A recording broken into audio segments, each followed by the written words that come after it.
They say that you can never time the market. And yet, it is a human desire deep down below. Every time you realize that there is a sectoral tailwind or there is a certain company that you want to buy, there is a inner desire that you want to really time it. So वो बोलते हैं ना sir कि 12:55 की train है तो मुझे तो 12:50 को ही चढ़ना है. So how realistic is this desire? I would use the word fortunately or unfortunately. Market timetable is not fixed like a railway timetable. So in railway, you can still try your best to catch 12:55 train, and you will be 95% of the time. At least in Mumbai, people are successful in that. Yes. Because I was also traveling by local train. But in market, that timetable is not given. Correct? Nobody knows. As it has been famously said, time in the market is more important than timing the market. You can never time the market. Right?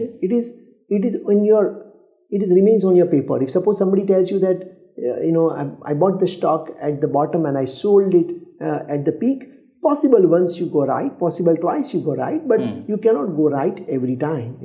Otherwise you become God. So even if suppose somebody claims, it's not possible to believe that.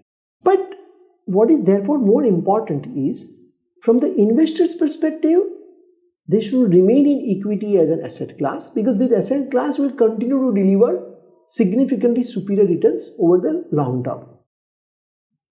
Let me tell you one important thing, Shashank, here. Why that urge? Why that desire? You use the word desire to time the market. Because at the back of the mind, investor is a fear that what if market comes down tomorrow? Correct?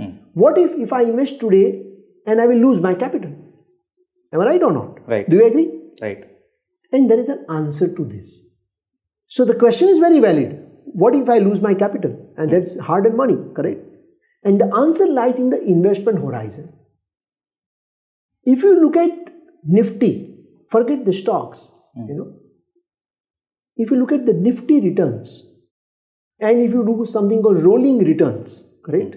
For last 10 years, 20 years, 30 years, since inception, according to the data, it is proven that if your time horizon moment it is more than 6 years, I repeat, if your time horizon is more than 6 years, the loss probability is almost next to zero. So now what you need to answer to your question is, to your mind is, am I investing my money for 1 year, or 3 years, or 5 years, or 10 years? And we always tell our investors that you come to equity market only if you have a 5 to 10 years time horizon. Because 1 year, anything can happen. Market has witnessed historically drawdown of 55% on 1 year. Correct? So that loss of capital is real if your time horizon is only 1 year. But moment if your time horizon is more than 6 years, the probability of loss is zero according to last 25 years data. Now let me give you an analogy. If you are investing into fixed income, what is your time horizon?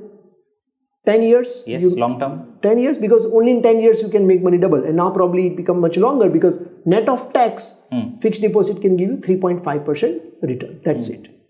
Here I am asking for only 7 years. And do you know, Shashank, if you have a holding period of minimum 7 years, the minimum Nifty returns are 3.5%. Minimum. I am not using the word maximum. Maximum returns are much higher. Right.